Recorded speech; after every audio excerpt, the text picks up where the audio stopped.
Olá, queridos, estamos aqui para mais um momento de reflexão. Que saudade que eu estava de falar com vocês aqui no YouTube. E eu acabei de gravar uma live tão inspiradora, né, junto com a psicanalista Jéssica, que eu vim trazer aqui para vocês no canal do YouTube um pouquinho do que nós falamos hoje nessa live. Então, o tema dessa live que eu acabei de gravar, que você pode ir lá no Instagram assistir e que eu vou deixar aqui para vocês no YouTube, é: Deus esqueceu de mim? Quando nós nos encontramos em situações de adversidade, muitas vezes essa frase vem na nossa mente. Deus esqueceu de mim? Ou às vezes também pensamos, né? Por que comigo? Por que isso está acontecendo comigo? Ou por que eu? E eu baseei essa live em alguns personagens bíblicos, né? E vou deixar aqui para você no canal alguns personagens bíblicos que são uma inspiração para essas perguntas que vêm à nossa mente, né? Então, como o nosso tema hoje aqui é Deus esqueceu de mim, eu quero trazer para você o livro de Jó, né? O personagem Jó, que é um clássico na Bíblia, porque a primeira pergunta que nós falamos lá na live foi: por que isso acontece comigo? Dentro do tema Deus esqueceu de mim, por que isso acontece comigo? Então, Jó, no capítulo 1, versículo 20 ao 22, nós temos aqui um homem, né, que é um clássico na Bíblia, como eu disse, alguém que sofreu todos os tipos de perdas possíveis. Porém, a Bíblia diz que Jó não pecou com seus lábios. Jó capítulo 1, do versículo 20 ao 22, a Bíblia diz assim: Então Jó se levantou, rasgou o seu manto, rapou a cabeça e lançou-se em terra e adorou. E disse: Nu saí do ventre de minha mãe, e nu voltarei. O Senhor deu e o Senhor tomou. Bendito seja o nome do Senhor. Em tudo isso, Jó não pecou, nem atribuiu a Deus falta alguma. Então preste atenção. A Bíblia fala que Jó não atribuiu a Deus falta alguma. Ou seja, Jó certamente até esse momento não fez a pergunta: por que isso aconteceu comigo? Ou o clássico, né? Porque eu. Muitas vezes, quando passamos um luto, uma separação, uma situação difícil, uma enfermidade, a pergunta que nós fazemos é: por que eu? Porque eu fui escolhida para passar por essa situação.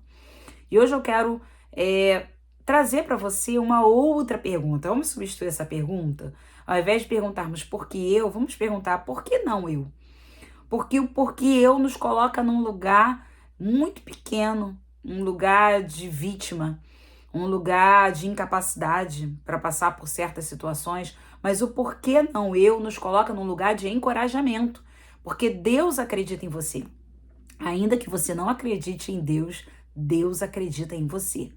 Então é interessante nós pararmos e refletirmos um pouquinho sobre isso. A Bíblia diz que o Senhor não permite nada, não vos veio tentação que não fosse humana. E Deus não permite nada que não possamos suportar. Então Deus sabe a medida certa para as nossas lutas, as nossas dificuldades. Deus está conosco o tempo todo. Então vamos mudar essa pergunta. Comece a perguntar: por que não eu? E a gente vê Jó o tempo todo, ele adorando a Deus. E aqui eu achei interessante que nesse versículo 21, no versículo 20, na verdade, né? Você vê Jó vivendo luto. A Bíblia diz que Jó rasgou o manto, raspou a cabeça, quer dizer, ele viveu o luto. Esse momento aqui, Jó havia perdido todos os seus bens e os seus 10 filhos. Nesse momento, Jó já havia perdido todos os seus bens e os seus 10 filhos. Ele vive o luto, ele rasga o manto, ele raspa a cabeça. Logo depois, a Bíblia fala, então, no versículo 20, que ele lançou-se em terra e adorou. Ou seja, Jó adora a Deus, porque ele entende que tudo coopera para o bem daqueles que amam ao Senhor, como diz Romanos 8, 28. E quando ele adora a Deus, ele entende que até os dias difíceis, as perdas, os momentos ruins, de alguma forma, vão colaborar para o seu bem. E depois, quando Jó, ele diz: o Senhor deu, o Senhor tomou, bendito seja o nome do Senhor, ele entra num processo de aceitação. Então, Jó vive o luto, Jó adora a Deus e entende que o que está acontecendo vai colaborar para o bem dele, e Jó entra no processo de aceitação. Quando ele diz: o Senhor deu, o Senhor tomou, bendito seja o nome do Senhor, porque nada é nosso, tudo é dele, é tudo emprestado. Ele está dizendo: o Senhor me emprestou 10 filhos, o Senhor me emprestou propriedades, bens, camelos, ovelhas, o Senhor me emprestou e agora ele tomou, porque tudo é dele. Até a nossa saúde, porque aí no capítulo 2, Jó perdeu a sua saúde. Então ali nós temos no capítulo 2, no versículo 9 e 10, a mulher de Jó dizendo: ainda conservas a tua integridade? Amaldiçoa a Deus e morre. Mas ele lhe respondeu: falas como qualquer doida. Temos recebido o bem de Deus e não receberíamos também o mal? Em tudo isso não pecou Jó com os seus lábios. Agora Jó, a Bíblia diz que ele está ferido de tumores malignos do alto da cabeça até a planta dos pés. A sua mulher, por ignorância, por desconhecimento do assunto, quando ele diz: você fala como qualquer doido, uma pessoa sem conhecimento de Deus, quando ela fala para ele: amaldiçoa a Deus e morre, ela está sugerindo que Jó tire a sua própria vida, porque não resta mais nada. E eu quero dizer para você no dia de hoje que há esperança para o ferido. O próprio livro de Jó fala isso. Há esperança para o ferido. Assim como a árvore que foi cortada, ao cheiro das águas, ela vai reviver. E a Bíblia também diz que o Senhor é aquele que fez a ferida, mas ele cura a ferida. Fez a ferida e a ligará.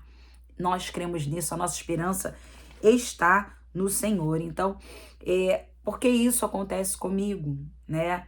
Por que eu? Então agora a gente vai mudar essa frase e vai começar a pensar: por que não eu? E um clássico também que a gente sempre ensina, né, nas igrejas, os pastores sempre ensinam isso, os líderes, é a questão do parar de perguntar o porquê e perguntar a Deus o para quê. Qual o objetivo, qual o teu propósito? Eu não gosto nem muito da palavra objetivo, mas propósito. Qual o propósito que o Senhor tem comigo nessa situação? Porque para tudo há um propósito. Eclesiastes diz que existe um tempo determinado para todas as coisas e um propósito, e para todo propósito debaixo do céu. O Senhor está no controle da tua vida. O Senhor tem um propósito com essa dor. E eu também costumo dizer que o cristão, ele nunca perde. Então, quando você que está aí hoje pensando: por que comigo, por que eu, tantos porquês, eu quero te dizer que o cristão nunca perde. Ou ele ganha, ou ele aprende. Amém? Então, tem um pastor que ele estava enfrentando uma enfermidade muito grande, a igreja toda orando por ele. E ele dizia para essa igreja: se eu ficar curado, vocês verão a glória de Deus. Mas se eu não ficar curado, eu verei a glória de Deus. Nós nunca perdemos, ou vamos ganhar ou vamos aprender. O apóstolo Paulo dizia: viver para mim é Cristo, morrer é lucro. Então o que você está passando vai ter um fim proveitoso. Tiago fala sobre as provações: a provação da vossa fé produz perseverança. Então sempre vai ter um fim proveitoso. A segunda pergunta que nós fizemos lá na live, eu trago aqui para vocês hoje, é: Deus nos abandona? Quem sabe hoje você está com essa pergunta dentro do tema Deus esqueceu de mim. Tivemos uma primeira pergunta: por que isso acontece comigo? Ou o famoso por que eu? Mas a segunda pergunta é: Deus nos abandona? E eu trago aqui agora mais um clássico da Bíblia, que foi o profeta Elias. Elias enfrentou 450 profetas de Baal lá no Monte Carmelo. Lá no Monte Carmelo, Elias derrotou esses 450 profetas de Baal.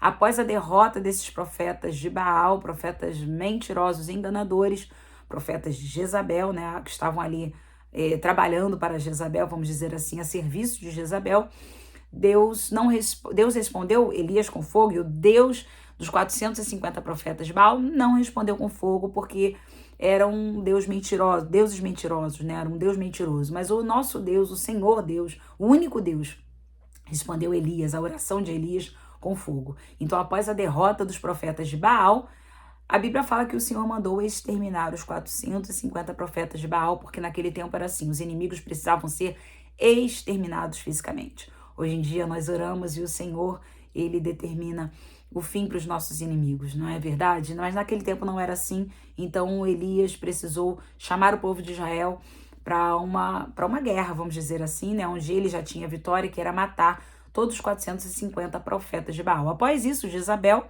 esposa do rei Acabe, ela diz que no dia seguinte Elias estaria exatamente como ele fez aos profetas de Baal, ela faria com ele, ela o mataria. E Elias vence, então, os 450 profetas de Baal, mas não vence o medo da morte. A Bíblia diz que Elias, então, deixa o seu moço, que a primeira coisa que a gente faz no momento de medo, de angústia, de depressão, é querer ficar sozinho, né? E Elias deixa o seu moço, a Bíblia é clara quanto a isso, e ele se dirige no deserto. Naquele deserto, ele pede a morte, ele diz para o Senhor, eu fiquei sozinho e procuram tirar minha vida. Eu fiquei sozinho e procuram tirar minha vida. Senhor, basta, não sou melhor do que os meus pais. Então, leva-me, Senhor. Ele entende que ele não quer mais viver. Ele não precisa mais viver, não existe mais propósito para ele viver. Só que o Senhor tratou Elias com um antidepressivo natural. A Bíblia diz que Deus deu a Elias comida, água e sono. Colocou Elias para dormir. Depois disso, o anjo do Senhor chama Elias e Elias, então, recebe novamente comida, água, mas agora uma palavra de encorajamento e incentivo. Levanta e anda, porque o teu caminho é sobremodo longo. E com a força daquela comida, a Bíblia diz que Elias caminhou umas 40 dias. E veio, obviamente, uma recaída quando Elias entra na caverna, lá no Monte Horebe. Ele decide, então, entrar numa caverna, fica ali sozinho. E a pergunta que é, Deus nos abandona? Eu respondo essa pergunta com a frase que o Senhor usa para Elias, lá em 1 Reis, no capítulo 19, que conta toda essa história de Elias, mas especialmente no versículo 4 de 1 Reis 19. A pergunta de Deus para Elias dentro da caverna foi: o que fazes aqui, Elias? Quando nós estamos longe de alguém, nós perguntamos: o que fazes aí? Se Deus estivesse longe de Elias, se Deus estivesse fora da caverna, ele diria para Elias: o que fazes aí, Elias? Mas Deus, como estava com Elias dentro da caverna, ele fala para Elias: o que fazes aqui? Deus está contigo nessa caverna. Deus está contigo no teu lugar escuro. Deus está contigo nesse lugar de medo, de cativeiro. Ele está dizendo para você o que você está fazendo aqui hoje, meu filho e minha filha. E Deus é tão terapêutico que ele quer conversar, ele quer ouvir. Ele queria ouvir o que Elias tinha para dizer. E Elias expõe ali todos os seus medos. E então o Senhor tira Elias da caverna, não com terremoto, nem com fogo, nem com vento forte, mas com um cicio, uma brisa suave. A tranquilidade que o Senhor trouxe a Elias através daquela brisazinha, o tirou da caverna. E o encorajamento quando Deus falou para Elias: você levanta, você vai embora. Sabe por quê? Sai da caverna. Porque você ainda tem rei para ungir, você ainda tem profeta para levantar. O teu caminho ainda é longo, você ainda tem ministério para cumprir. E sabe o que eu acho mais lindo? O maior medo de Elias nunca aconteceu. Você sabia que os nossos maiores medos, eles geralmente não vão acontecer? As nossas preocupações, mais de 90% delas não acontecerão? Ou seja, qual era o maior medo de Elias? Morrer pelas mãos de Jezabel. E Elias não experimentou a morte. Elias foi arrebatado. Deus o levou em um redemoinho aos céus. O maior medo de Elias nunca aconteceu. Eu quero dizer para você no dia de hoje que os seus medos, os seus maiores preocupações, elas não acontecerão em nome de Jesus. Peça ao Senhor para te ajudar a administrar os seus pensamentos, que você questione os seus pensamentos. Quando vierem pensamentos de derrota, Deus me abandonou, porque eu estou sozinho, porque o Senhor permitiu isso comigo, Deus esqueceu de mim, troque. A Bíblia fala em Lamentações, quero trazer à memória o que pode me dar esperança. Encha os seus pensamentos de palavras de vitória, de milagre, de bênção, porque não eu, Deus acredita em mim, Deus não me desamparou, Ele está comigo aqui nessa caverna, aleluia. O Senhor está contigo aí. E o último ponto que nós abordamos nessa live, eu quero abordar para você hoje, agora, nesse momento, a seguinte pergunta. Pergunta não, é uma afirmativa. Depois que muitas vezes pensamos, por que isso acontece comigo? Deus me abandonou, nós muitas vezes desistimos de acreditar. Eu desisto de acreditar em mim, em Deus, nas pessoas, no futuro. Eu desisto de acreditar. Mas eu encorajo e desafio você hoje a escrever aí nos comentários desse vídeo: eu decido acreditar. Eu não desisto de acreditar. Eu decido acreditar. Escreva aí nos comentários: eu decido acreditar. Eu decido acreditar, porque o teu cérebro vai começar a entender, lembra? A fé vem pelo ouvir, e ouvir a palavra de Deus. Romanos fala isso. Então, perceba, quando você escreve aí nos comentários, eu decido acreditar. Quando você fala alto, eu decido acreditar em Deus. Eu decido acreditar nas promessas do Senhor sobre a minha vida. O teu cérebro vai entendendo, o teu cérebro vai percebendo o que está acontecendo e ele começa a trabalhar a teu favor. E os inimigos vão correndo e os demônios vão saindo. E Deus vai operando, porque Deus precisa de fé para operar. A fé é a certeza das coisas que se esperam, a convicção dos fatos que nós ainda não vemos. Agora, sem fé é impossível agradar a Deus. Então diga aí, eu decido acreditar. Porque desistir de acreditar é uma opção que não deve existir na nossa vida. É interessante que o profeta Jeremias, lá no capítulo 29, ele fala para o povo de Jerusalém, Reino do Sul, Judá, que tinham sido levados para o cativeiro. Eu é que sei que pensamentos que tenho a vosso respeito. Pensamentos de paz e não de mal, para vos dar o fim que desejais. Jeremias está estimulando o povo que estava cativo na Babilônia a acreditar que aquele cativeiro tinha dia, hora, data para começar, mas também para terminar. O profeta, Deus usou o profeta Jeremias, ainda no capítulo 29, para dizer que o cativeiro iria durar 70 anos, lá no versículo 10. O cativeiro duraria 70 anos, ou seja, ao fim dos 70 anos, aquele cativeiro iria terminar e eles voltariam para a sua terra, para a amada Jerusalém.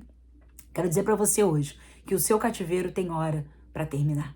Tem dia já marcado por Deus para terminar. Quem sabe você está no ano aí 69, não desista, porque esse cativeiro já vai acabar. Lembra de Jó? Capítulo 1 e 2 ele sofre, mas chegou o capítulo 42, quando Jó começa a servir a Deus na intercessão. A Bíblia diz, servireis ao Senhor vosso Deus e ele tirará do vosso meio as enfermidades. Quando nós servimos a Deus, ele nos cura. Quando Jó decide orar, interceder pelos seus amigos, quando Jó parou de se defender, quando Jó parou de lamentar. Quero lembrar a você que lamentação é diferente de murmuração. A lamentação é uma oração feita ao Senhor, diante do Senhor, que pode mudar a nossa história.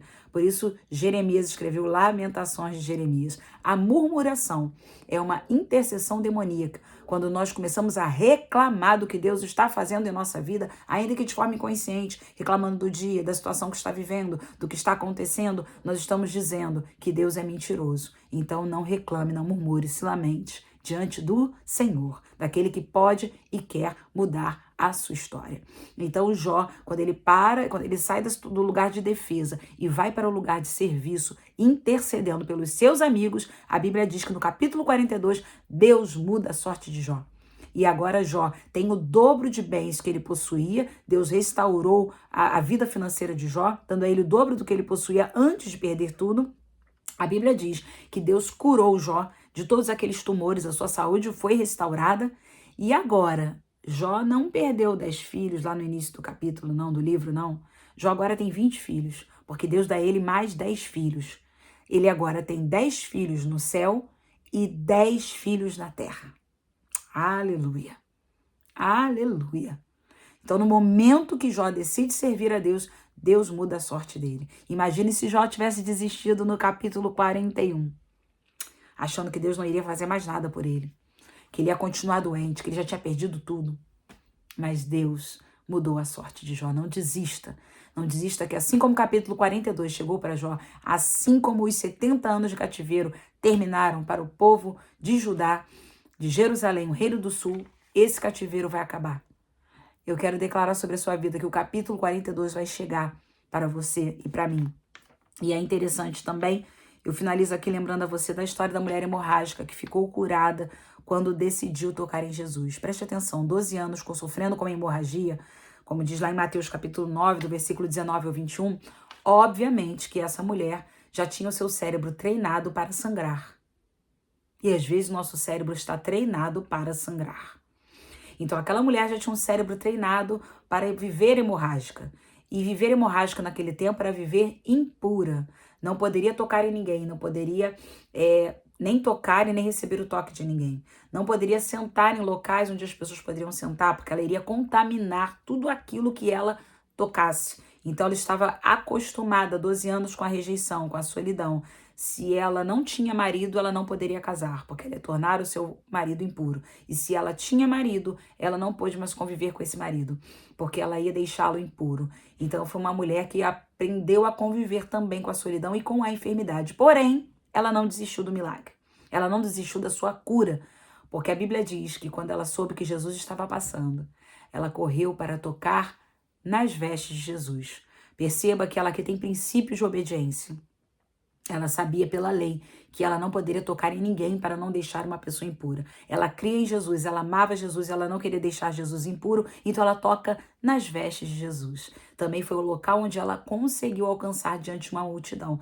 Então ela ali cumpre vários princípios. Ela nunca perdeu a esperança, ela nunca perdeu a fé. Naquele momento, Jesus curou a mulher hemorrágica, apesar de os seus 12 anos de enfermidade que já havia se tornado crônica. Então, nós precisamos decidir acreditar. Decida hoje acreditar no teu milagre, na tua bênção, na tua vitória, na tua cura, na restauração do seu casamento, ou na libertação dos seus filhos, na salvação dos seus entes queridos, na porta financeira sendo aberta. Decida hoje e creia em nome de Jesus que o Senhor vai mudar a sua sorte, porque o início da nossa conversa aqui foi: Deus esqueceu de mim? Não, Ele não esqueceu de você. Por que isso acontece comigo? Tem um objetivo, é para quê? Por que eu? Não, por que não eu? Deus acredita em mim, eu vou dar conta. Deus nos abandona? Nunca. Ele estava com Elias na caverna. Eu desisto de acreditar? Não, eu decido acreditar. Porque a fé é que vai mudar a minha história. É a fé, através da fé em Jesus Cristo, que a minha vida será transformada. Eu já tenho vivido muitos milagres. Eu já vivi e tenho vivido muitos milagres. Oposições, dificuldades, enfermidades, adversidades, enfrentamos muitas. Mas pela fé em nome de Jesus, o Senhor tem nos concedido a vitória. Amém? Quero orar por você, Senhor Jesus. Eu quero orar por aqueles que estão assistindo esse vídeo nesse momento, Pai. Que o Senhor venha trazendo esperança, aumentando a fé. Que o Senhor venha, Pai, mudando a história, tirando de cativeiros, de cavernas, curando nesse momento, Pai, todo e qualquer tipo de enfermidade, seja ela física ou emocional. Que o Senhor poderoso venha curando, venha operando um milagre. Em nome de Jesus Cristo, ó Deus. Que neste momento a tua bênção e também, Pai, a fé venha agora a ser aumentada em cada coração, mas que o milagre e a bênção esteja sobre cada vida que está aqui, em nome de Jesus, amém? Gente, ó, tô voltando a gravar para o YouTube, hein? Vai ter um vídeo novo por semana, fiquem atentos aí às notificações e que Deus os abençoe, que o Senhor te abençoe e te guarde. Que o Senhor resplandeça o rosto dele sobre a tua vida, que o Senhor tenha misericórdia de ti e te dê a paz. Beijo, até o nosso próximo vídeo.